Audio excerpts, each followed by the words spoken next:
A+ programme එකේ දෙවෙනි video එක දෙවෙනි ගාන කාර්ය ශක්තිය ක්ෂමතාවය සහ භ්‍රමණ චලිතය කියන වර්ග දෙකේ කියන්නේ පාඩම් දෙකේම කලවමක් තමයි මේ ගාන තියෙන්නේ. චාලක ශක්තිය ශක්ති සංස්ථිතියක් දාන්න වෙනවා. ඊට පස්සේ භ්‍රමණ චලිතය සම්බන්ධ කරන්න වෙනවා. ගාන යටින් වැටේ.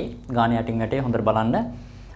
ගානේ කියන්නේ ඕහිදී සුමටව විවර්තනය කළ මීටර් 2ක ස්කන්ධයෙන් යුත් හරිද? මීටර් 2ක ස්කන්ධයෙන් දී දිගති ඒකාකාර දණ්ඩක්. නිදහසේ එල්ලෙමින් පදන. නිකන් සුමටව කියලා හිතන්න. සුමටව තමයි ඈ. නැත්තම් ඕක ඇතුලෙන් ඝර්ෂණ බල ඇති වුණොත් එහෙම ව්‍යාවර්ත ඝර්ෂණ ව්‍යාවර්ත ඇති වෙනවනේ. එතකොට අර ගම්මිතා සංස්ථිතියක් වගේ දෙයක් දාගන්න වෙන්නේ නැහැ. දැන් මේකේ ඝර්ෂණ ව්‍යාවර්ත ඇති වෙන්නේ නැහැ කියලා කියන සුමටව තමයි ඒක විවර්තනය කරලා තියෙන්නේ. ඊළඟට කියනවා දණ්ඩේ Q කෙළවරේ සිට සිරස්ව D බෙදීම දෙකක උසක සිට සුමට ගෝලාකාර පෘෂ්ඨයක් ඔස්සේ. ඒක සුමට ගෝලාකාර පෘෂ්ඨ. ගෝලාකාර පෘෂ්ඨයක් ඔස්සේ. එතකොට කෙලින්ම එතනදී අපිට කිසිම ආර කියන්නේ ගෝලාකාර පෘෂ්ඨයක් ඔස්සේ සුමට ගෝලාකාර පෘෂ්ඨයක් ඔස්සේ එනකොට මේක වෘත්ත චලිතයේ දීලා තමයි එන්නේ. එතකොට එතෙන්ට ශක්ති ශක්තිය දාන්න පුළුවන්. මොකද එතන අභිලම්බ ප්‍රතික්‍රියාව මගින් කාර්ය කරන්නේ නැහැ. චලිත වන දිශාවට ලම්බ දිශාවකට තමයි බලය ඇති වෙන්නේ හැම වෙලේම. එතකොට ඔස්සේ M ස්කන්ධයක් ඇති අංශුවක් නිශ්චලතාවයෙන් නිදහස් කරේ අංශුව ඕහිදී සුමටව ගමන් කොට දණ්ඩේ වැඩි එහි ඇලේ. හරිද? පද්ධතිය උපරිම කෝණික විස්ථාපනයක් තීටා නම් කෝණික විස්ථාපනයේ තීටා නම් L දිග ඇති දණ්ඩ එක් කෙළවරක් කරහා යන දණ්ඩේ දිගට ලම්බක අක්ෂය වට අවස්ථිත ගුණේ 3n එකක් ml වර්ග වෙනවලු. මේවනේ පද්ධතියේ තියෙන්නේ ආරම්භක අවස්ථාවේ පද්ධතිය මේ වගේ තියෙනවා. මේ තියෙන O කෙළවර මෙතන තමයි සුමටව විවර්තනය කරලා තියෙන්නේ. ඊළඟට මෙහෙම ගෝලාකාර පෘෂ්ඨයක් තියෙනවා. එතකොට මෙතන තමයි D බෙදීම දෙකක් උස. එතකොට මේක D බෙදීම දෙකයි. සම්පූර්ණයෙන් දණ්ඩේ දිග කැපිටල් දණ්ඩේ දිග අපිට කියලා තියෙන මීටර 2ක 2m ස්කන්ධයේ D දිගති ඒකාකාර දණ්ඩක්. එහෙනම් දණ්ඩේ දිගත් D. දණ්ඩ මෙතෙන්ට දිග D. මේකෙන් හරි මැදක උසක ඉඳන් තමයි මේ D බෙදීම දෙකක උසක තමයි මෙයා තියෙන්නේ. D බෙදීම දෙකක් උසක ඉඳන් තමයි මේ ස්කන්ධය අතහරින්නේ. ඔය ස්කන්ධය D බෙදීම දෙකක උසක ඉඳන් M ස්කන්ධයක් ඇති අංශුව නිශ්චලතාවය නිදහස් කරනවා. ඒ කියන්නේ මෙයාව නිශ්චලතාවයෙන් උදාහරණ M ස්කන්ධයක් තමයි යාට තියෙන්නේ. දැන් මෙයාගේ ස්කන්ධය අපිට ගත්තොත් එහෙම දණ්ඩේ ස්කන්ධය 2M. 2M ස්කන්ධයක් තියෙන D දෙකටි දණ්ඩක්. මෙයාගේ ස්කන්ධය 2M. දැන් පද්ධතිය මේක ගැටුණන් පස්සේ මෙන්න මේ විදිහට ඇලයකට එනවා. ඒ එනකොට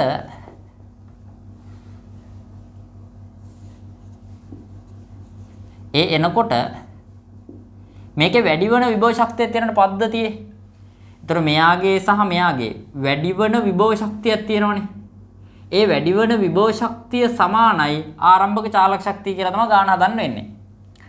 එතකොට මෙයා මෙහෙම භ්‍රමණය වෙලා මෙහෙම ඉස්සෙනකොට මෙයාගේ ගුරුත්ව කේන්ද්‍රය මෙච්චරක් උඩට යනවා. D බෙදීම දෙකක දුරක තිබ්බ මේ ගුරුත්ව කේන්ද්‍රය යම් කිසි උසකට යනවා.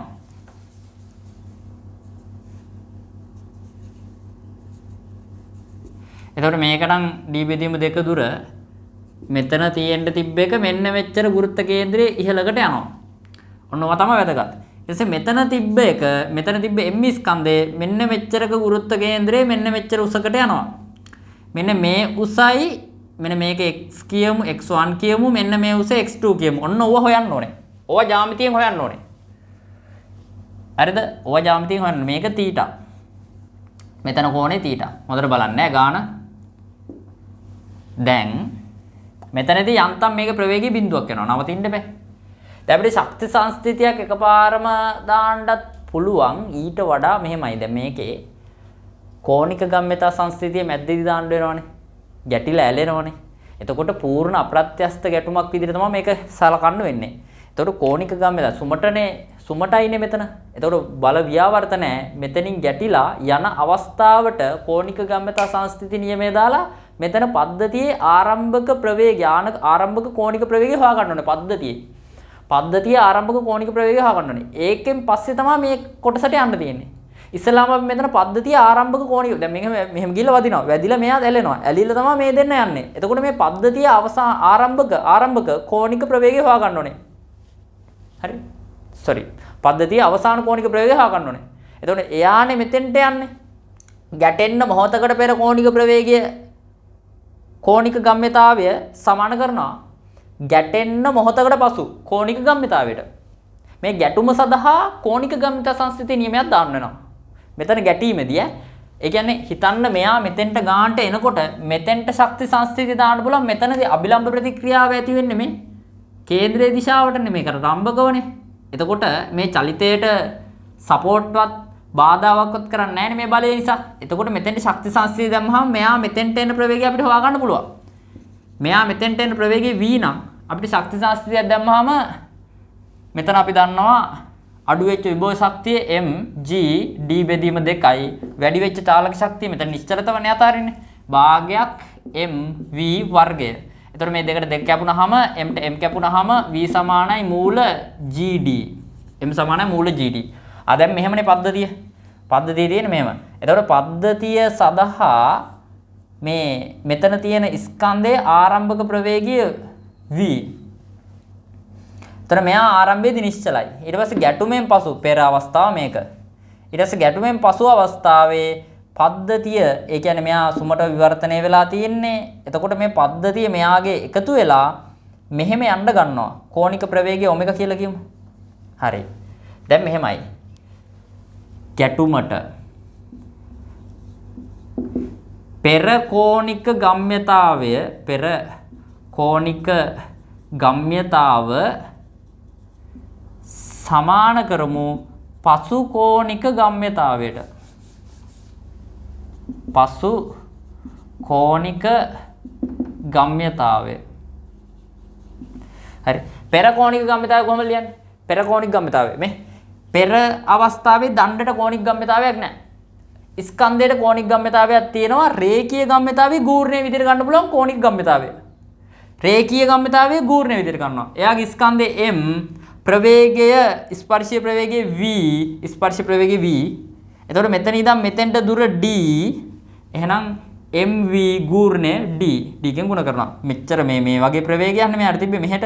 එතකොට මේකට ලම්බක දුර d ගූර්ණය. බලයක ගූර්ණය ගන්නවා වගේ රේඛීය ගම්‍යතාවයේ ගූර්ණය.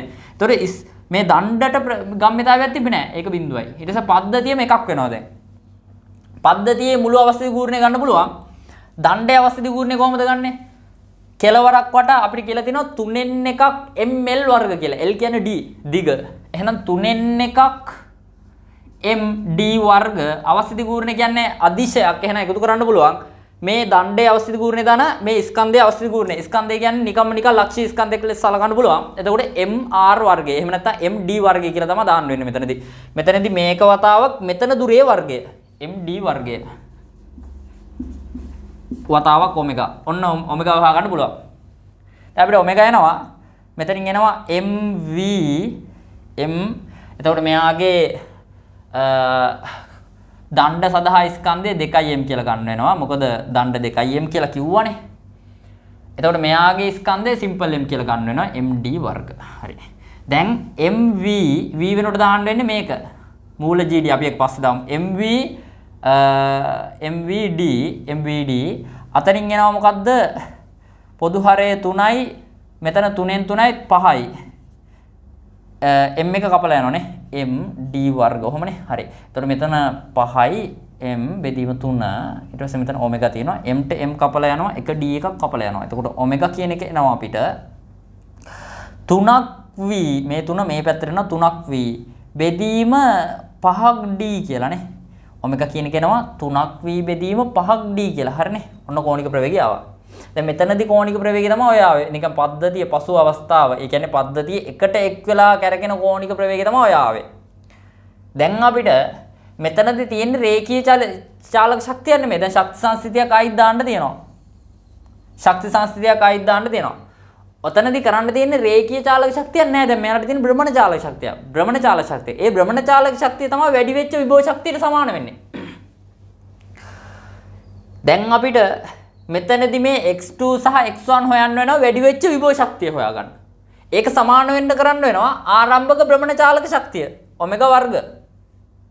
හරිද? ආරම්භක භ්‍රමණ චාලක ශක්තියට සමාන කරන්න වෙනවා වැඩි වෙච්ච විභව ශක්තිය. දැන් හොයා ගන්න ඕනේ වැඩි වෙච්ච විභව ශක්තිය. මෙතන ඉඳන් මෙතෙන්ට යනකොට මේ පද්ධතියේ වැඩි වෙන විභව ශක්තිය හොයන්න වෙනවා.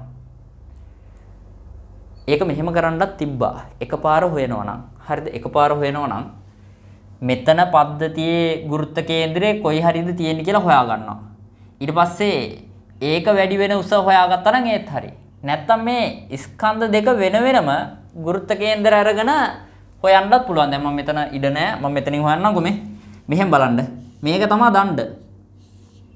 එතකොට මෙතන m ස්කන්ධයක් තියෙන්නේ. මේ දණ්ඩේ ගුරුත්ව කේන්ද්‍රය මේ ඇලිලා තියෙන m ස්කන්ධය. එතකොට මේ දණ්ඩේ ගුරුත්ව කේන්ද්‍රයේ 2m ස්කන්ධයක් තමයි තියෙන්නේ.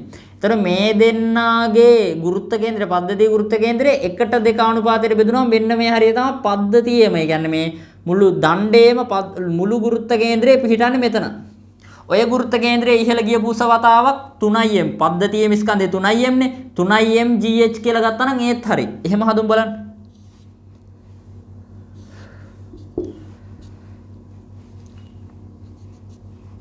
මේව නෙන්නේ. එතකොට මේ ගුරුත්ව කේන්ද්‍රය වෙන්න මේ හරියට එනවා.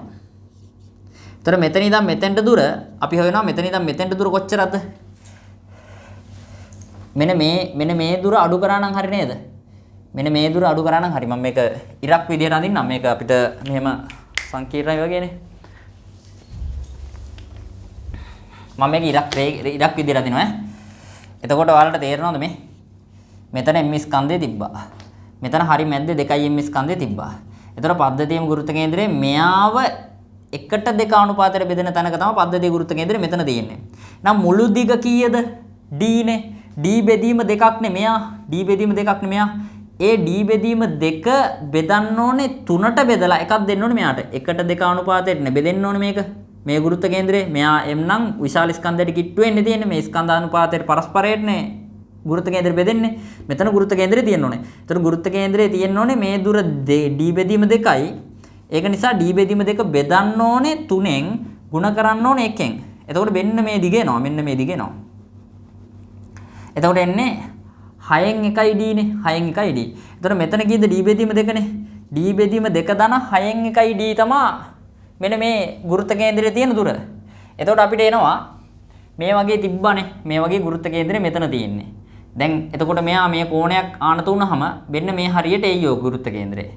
එතකොට අපිට මෙන්න මේ දිග එන්නේ කීයද? d බෙදීම 6යි d බෙදීම 2යි එකතු කරන්න එපේ.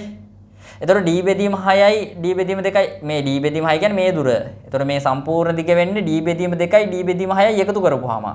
එතකොට d බෙදීම 3යි d බෙදීම 3යිනේ 3යි d බෙදීම 6යි නේ මේ දිග. 3යි d බෙදීම 6යි නේ දිග. එතකොට මේකයි මේක එකතු වුනහම 4යි d බෙදීම 6ක් යනවා. 4යි d බෙදීම 6ක් කියන්නේ කීයද? 4යි d බෙදීම 6ක් කියන්නේ 2යි d බෙදීම 3ක්. 2යි d බෙදීම 3ක්. 4යි d බෙදීම 6ක් කියන්නේ 2යි d බෙදීම 3ක්. එතකොට මේ දුරත් එන්නේ අපිට 2යි d බෙදීම 3ක්. එතකොට මෙහෙමයි එන්නේ. 2යි d බෙදීම 3 ඍණ cos theta. ඒ කියන්නේ මෙහෙම. මෙන්න මේ දුර එන්නේ 2යි d බෙදීම 3යි cos theta. 2යි d බෙදීම 3. මම මේක x කියලා ගන්නම්කෝ. මෙන්න මේ දුර x කියලා ගන්නම්කෝ. මේක x නේ. හරි. එතකොට x ඍණ x cos theta තමයි ඉහළ ලියපු උස. x ඍණ x cos theta. පද්ධතියේ ගුරුත්ව කේන්ද්‍රය මෙතන තිබ්බනම් අවසානයේ පද්ධතියේ ගුරුත්ව කේන්ද්‍රය මේ හරිය තියෙන්නේ මෙන්න මේ ඉස්සිච්ච උස. මෙන්න මේ ඉස්සිච්ච උස. පද්ධතියේම ගුරුත්ව කේන්ද්‍රයේ ඉස්සිච්ච උස තමයි දැන් හොයන්න යන්නේ. ඒකේ ලේසි වැඩේ. එතකොට x මේ මුළු දිග x නේ. x ඍණ x cos theta. මේ දිග x x ඍණ x cos theta. හොඳට තේරුම් ගන්න. මෙන්න මේ උස තමයි අපිට අවශ්‍ය. මෙන්න මේ උස තමයි අපිට අවශ්‍ය. ඔය උස තමයි හොයන්න ඕනේ. x ඍණ x cos theta. මේක y කියලා ගමුකෝ. y සමානයි x ඍණ x cos theta. එතකොට එන්නේ x එළියට ගත්තාම 1 ඍණ cos theta. එතකොට මෙතනින් එනවා අපිට x කියන්නේ කීයද? 2යි d බෙදීම 3යි 1 ඍණ cos theta. කතාව පැහැදිලි ඇති ඈ. ඔන්න ගුරුත්ව කේන්ද්‍රය ඉහළ ගියපු උස. දැන් ශක්ති සංස්ථිතියක් දාන්න තියෙන්නේ. දැන් ශක්ති සංස්ථිතියක් දාන්න තියෙන්නේ.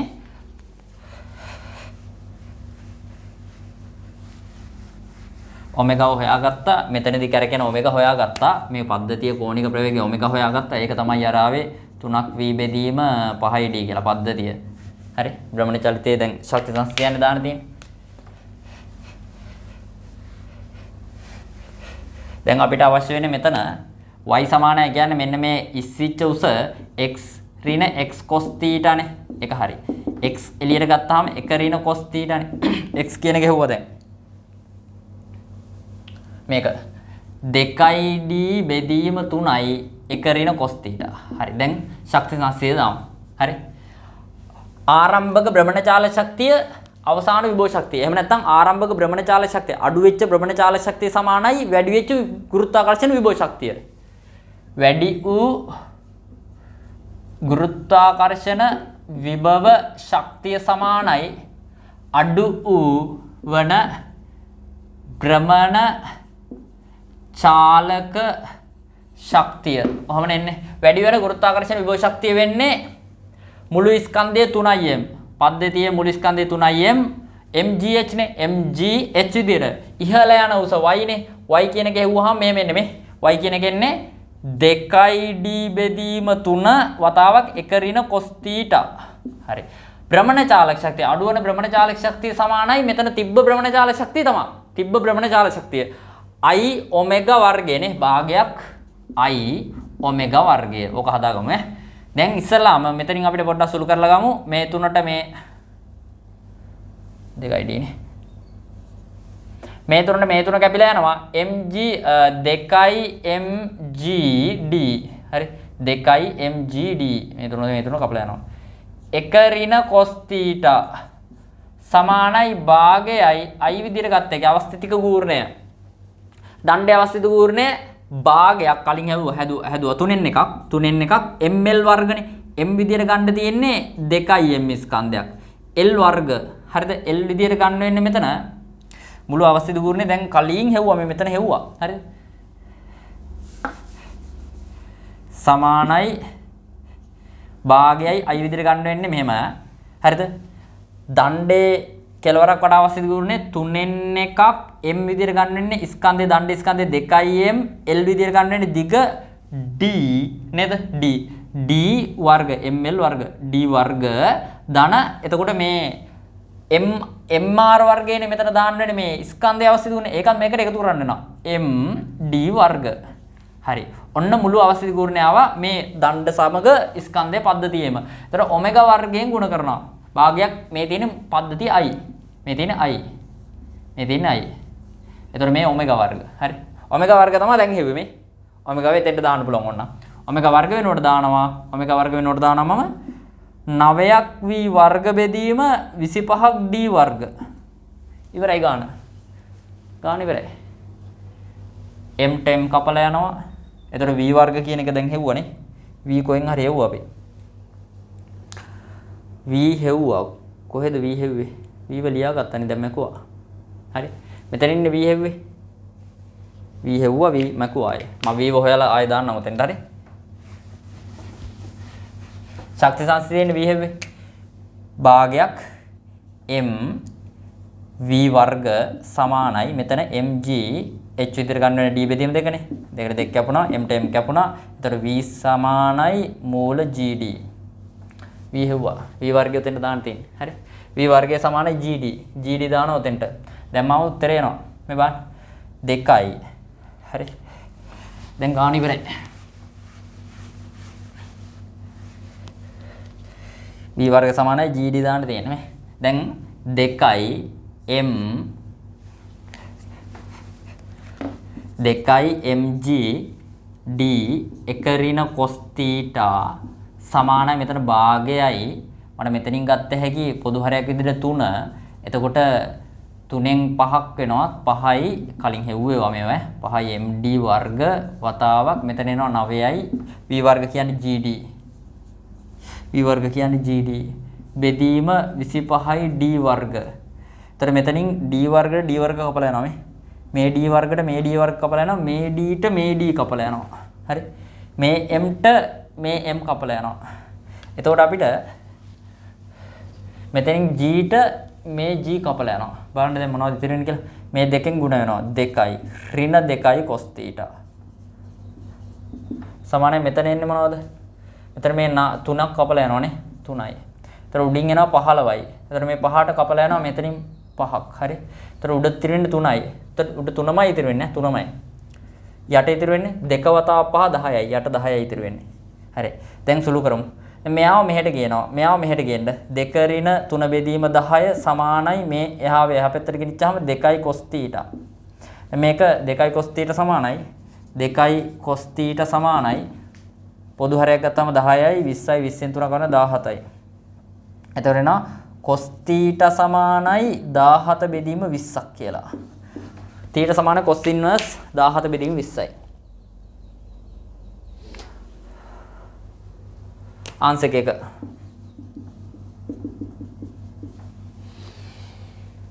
හරි. මන්ට හදන්න පුළුවන් වෙන්නේ නැහැ මේවා. භ්‍රමණ චාලක ශක්තිය සම්බන්ධ කරා මේ ගාන හොඳට කල්පනා කරන්න අපිට තිබ්බා ඕනනම් මෙතන විභව ශක්තිය වැඩි වීම ලියනකොට මේ දණ්ඩේ විභව ශක්තිය වැඩි වීම දන මේ අවසාන මේ පල්ලෙහා කෙළවරේ තියෙන m ස්කන්ධයේ ඉහළ යන විභව ශක්තිය කියලා ගන්න තිබ්බා. එහෙනම් නැත්තම් පද්ධතියම එකට අරගෙන ගන්න තිබ්බා. එහෙම තමයි මම දැන් හැදුවේ. ඒ කියන්නේ අර විදිහට ගන්න තිබ්බා ඕනනම්. හරි. ආරම්භක භ්‍රමණ චාලක ශක්තිය සමාන කරා වැඩි වෙච්ච විභව ශක්තියට. මෙතනදි සිද්ධුනේ රේඛීය ගම්‍යතා සංස්ථිතියක් දාන්න බෑනේ. අර ඇලිලා ගමන් කරා කියලා රේඛීය ගම්‍යතා සංස්ථිතියක් දාන්න මොකද පද්ධතිය රේඛීය ප්‍රවේගය යන්නේ මේ තියෙන්නේ නේ. මේක භ්‍රමණය වෙන්නේ. ඒක නිසා මේක කෝණික ගම්‍යතා සංස්ථිතිය තමයි දාන්න වෙන්නේ. එතකොට ආරම්භයේදී මේක මෙතෙන්ට වදිනකොට අර රේඛීය ගම්‍යතාවේ ගූර්ණය කියලා ගන්න වෙන ආරම්භක කෝණික ගම්‍යතාවය. ඒක තමයි මෙයාට හම්බෙන්නේ. ඒක තමයි මේ පද්ධතියේම හම්බෙන්නේ. පද්ධතියේම අවස්ථිත ගූර්ණේ ගාන හදා ගන්නකොට මෙයාගේ කෙලවරක් වට අවස්ථිත ගූර්ණේ 3n එකක් ml වර්ග කියලා දීලා තිබ්බා. එතකොට ඒකට මෙන්න මේ l දුරකින් තියෙන m ස්කන්ධයේ අවස්ථිත ගූර්ණේ l වර්ග r කියලා ගන්න. ml වර්ග කියලා ගන්න. එහෙම නැත්නම් md වර්ග කියලා ගන්න. ඒක එකතු කරන්න ඕනේ ඔකට. කල්පනා කරන්න හොඳට කල්පනා කරන්න. හරි. හරි ඊළඟකින් සෙට් වෙමු ආයේ.